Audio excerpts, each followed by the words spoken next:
आपण सर्व करतोय शेवभाजी आणि तुम्ही बघू शकता शेवभाजी अगदी मसालेदार दिसतीये, कलर पण मस्त आलाय आणि शेव एकदम उठून दिसतीये भाजीत। तर अशाच प्रकारची शेवभाजी बनवण्यासाठी व्हिडिओ शेवटपर्यंत बघत राहा आणि अर्थातच सगळ्यात अगोदर खानपान या चॅनलमध्ये सगळ्यांचं मनपूर्वक आणि खूप खूप स्वागत। तर आज आपण बनवतोय शेवभाजी। प्रत्येक वेळेला असं होतं की आपल्याला कधीतरी हॉटेलसारखी किंवा ढाब्यासारखी शेवभाजी खायला खूप आवडतं किंवा असं वाटतं की आता आपण छान आपली शेवभाजी अशी झाली पाहिजे की जशी आपण हॉटेलमध्ये खातो। तर आपण आज ही जी शेवभाजी बनवणार आहोत ती अगदी हॉटेल स्टाईल बनवणार आहोत, ते पण घरचे मसाले वापरून चमचमीत आणि झणझणीत शेवभाजी कशी बनवायची हे आज आपण बघणार आहोत। तर शेवभाजी बनवण्यासाठी व्हिडिओ शेवटपर्यंत बघणं अगदी इम्पॉर्टंट आहे आणि आता वेळ न घालवता पटकन आपण शेवभाजी कशी बनवायची हे बघूया।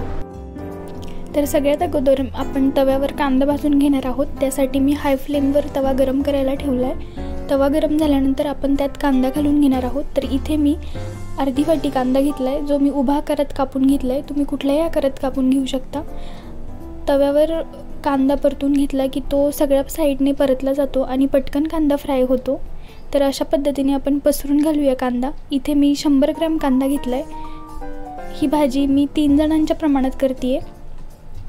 तुम्ही अजून प्रमाण वाढवलं तर कांदा तुम्हाला 1.5 वाटी लागेल। तर कांदा आपल्याला फ्राय करून घ्यायचा आहे, त्यासाठी मी हाय फ्लेम केली आहे। आता तेल घालून घेते। तर मी इथे 2 छोटे चमचे तेल घालून घेणार आहे कांद्यावर, जेणेकरून कांदा पटकन फ्राय होईल आणि त्याला छान ब्राऊन कलर येईल। तर अशा पद्धतीने आपल्याला मध्ये तेल घालून घ्यायचं आहे कांद्याच्या। आणि आता आपण कांदा खालीवर करूया। अशा पद्धतीने आपल्याला हलवत हलवत कांदा फ्राय करून घ्यायचा आहे आणि कांदा छान असा फ्राय होऊन जाईल पटकनच, कारण आपण तेल घातलंय। तर अशा प्रकारे मध्ये हलवत हलवत आपल्याला कांदा फ्राय करून घ्यायचा आहे। आपण जर कांदा हलवला नाही तर मग तो एकाच साईडने करपला जातो, म्हणून कांदा मध्ये मध्ये हलवायचा आहे। आता कांदा छान भाजला गेला तर मी तो काढून घेते।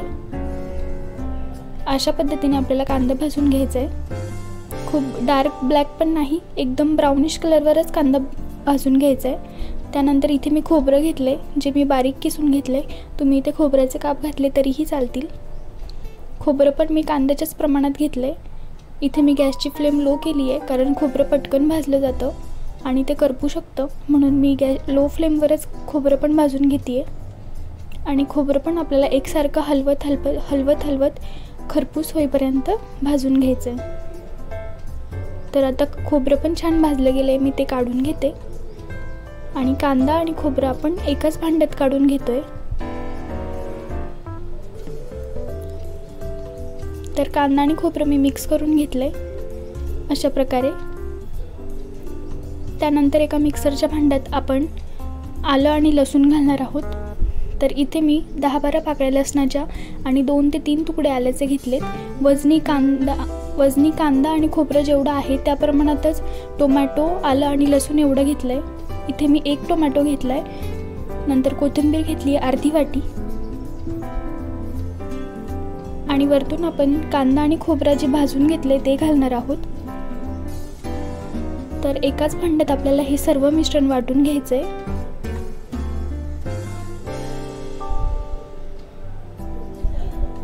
तर आता कांदा आणि खोबरं वाटून घेऊया। त्यानंतर मी कढई गरम करायला ठेवली आहे, त्यात तेल घालून घेते भाजीसाठी। तर तेल आपल्याला भरपूर घालायचं आहे, कारण भाजीला छान तरी आली पाहिजे म्हणून। तर मी इथे 4 ते 5 चमचे तेल घातले। त्यानंतर तेल गरम झाल्यावर धना पावडर घालते 1 चमचा, गरम मसाला घालते 1 चमचा, नंतर लाल तिखट घालते 2 चमचे आणि गॅसची फ्लेम लो ठेवली आहे। नंतर आपण जे मिश्रण वाटून घेतलंय कांदा, खोबरं, आलं, लसूण आणि टोमॅटोचं, तर हे मी आपल्या तेलात घालून घेते आणि तेल एकदम मस्त तापलं होतं। तर तुम्ही बघू शकता एकदम छान मसाला परतला जाणार आहे आपला आणि वासही खूप छान येणार जेव्हा तुम्ही ही शेवभाजी बनवाल तेव्हा। तर अशा प्रकारे आपल्याला एकसारखं हलवून घ्यायचं आहे मसाला तेलासोबत, जेणेकरून आता जो मसाला आपण घातलाय त्यालाही तेल सुटायला हवंय। तर अशा प्रकारे हलवत हलवत आपल्याला मसाला फ्राय करून घ्यायचा आहे आणि तुम्ही बघू शकता मसालाही तेल सोडायला लागला आहे.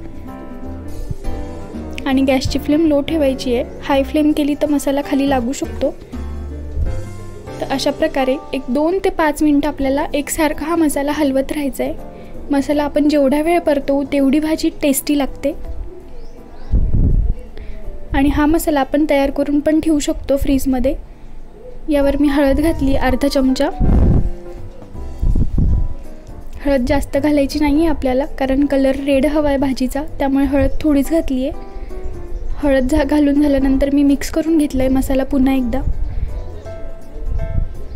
त्यानंतर आपण आता याच्यात पाणी घालून घेणार आहोत. तर पाणी घालताना ज्या मिक्सरच्या भांड्यात मी वाटण वाटलं होतं त्याच मिक्सरच्या भांड्यात पाणी घालून मी ते स्वच्छ करून घेतलं आहे आणि तेच पाणी मी आपल्या मसाल्यामध्ये घातलं आहे. आता पाणी आणि मसाला एकजीव करून घेऊ. तर शेवभाजी थोडी घट्ट असते, त्यामुळे पाणी खूप जास्त पण नाही घालायचं आहे आणि खूप कमी पण नाही पडणार, अशा प्रकारात करायची आहे भाजी. आणि जर तुम्हाला पातळ शेवभाजी हवी असेल तर तुम्ही पाणीचं प्रमाण वाढवलं तरीही चालेल. तर मला भाजी थोडी घट्ट वाटते म्हणून मी अजून अर्धा ग्लास पाणी घालून घेतलं आहे. तर इथे पूर्ण पाणी मी 1 ग्लास एवढं घातलं आहे. तर अशा प्रकारे कन्सिस्टन्सी ठेवून आपल्याला शेवभाजी बनवायची आहे. खूप पातळही नाही आणि खूप घट्टही नाही. आता भाजीला छान उकळी येऊ देऊया. त्याआधी मीठ घालून घेते. तर इथे 2 छोटे चमचे मी मीठ घालून घेतले. तुम्ही तुमच्या अंदाजानुसार मीठ घाला, कारण आपण शेव पण घालणार आहोत आणि शेवमध्ये पण मीठ असतं, त्यामुळे मीठ प्रमाणातच घालायचं आहे. मीठ आता मिक्स करून घेते ग्रेव्हीमध्ये आणि भाजीला एक उकळी येऊ देऊया आपण. भाजीला उकळी येण्याआधी आपण त्यावर कोथिंबीर घालून घेणार आहोत. तर भाजी एकदम छान उकळायला लागली आहे, तर मी आता कोथिंबीर घालून घेते. इथे मी अर्धी वाटी कोथिंबीर घातली आहे. कोथिंबीर एकदम मस्त दिसते आहे भाजीवरती, तुम्ही बघू शकता. आणि थोडी भाजी उकळल्यानंतर आपण अर्धी शेव त्यात टाकणार आहोत. तर इथे अर्धी वाटी शेव मी घातली आहे भाजीमध्ये, जेणेकरून भाजीलाही शेवची टेस्ट लागेल. आणि ही शेव आपण आधी घातली आहे कारण ती विरघळली जाईल. आता भाजी सर्व करते, तर तुम्ही बघू शकता अगदी मस्त झाली आहे भाजी. शेव पण सगळीकडनं दिसती आहे. त्यात मसाला ग्रेव्ही उत्तम मस्त झाली आहे आणि तरीही आली आपल्या भाजीला.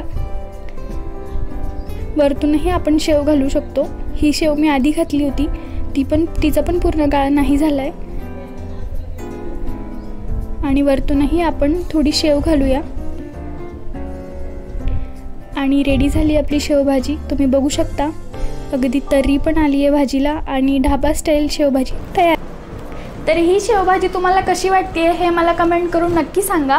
त्याचबरोबर चॅनलला सबस्क्राईब करायला अजिबात विसरू नका आणि त्याचबरोबर बाजूचं बेल आयकॉन क्लिक करायला तर मुळीच विसरू नका, कारण जर तुम्ही बेल आयकॉन क्लिक केलं तर तुम्हाला सगळ्यात अगोदर माझ्या ज्या नवीन रेसिपी येतील तर तुमच्यापर्यंत सगळ्यात अगोदर पोहोचणार आहेत.